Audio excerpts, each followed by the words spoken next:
Welcome po sa aking channel, Love9 TV.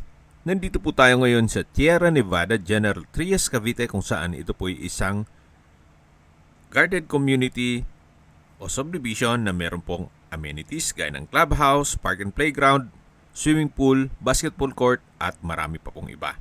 Ito pong bagong video presentation natin ay isang 2-story house na may lot area na 66 square meters at may floor area na 40 square meters.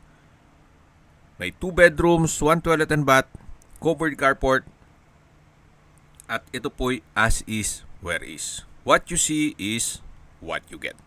Pero po binebenta po ito ni owner sa murang halaga. Kaya you might consider this property, especially kung wala naman kayong gaanong malaking budget para sa pambili ng bahay. Tungkol naman sa dokumento nito, ito'y titulado, buhay po ang may-ari, kaya wala po kayong maging problema sa documentation o sa transfer ng title. Pakiabangan na lang po ang full video presentation sa aking main YouTube channel na Love9 TV Official.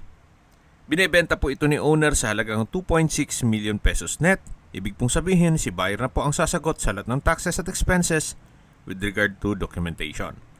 Kung may mga katanungan po kayo, tawag lang po kayo sa aking numero. Ulitin ko po, ito pong property ay nasa Tierra Nevada, General Trias, Cavite. At kung interesado po kayo, message lang po kayo sa akin.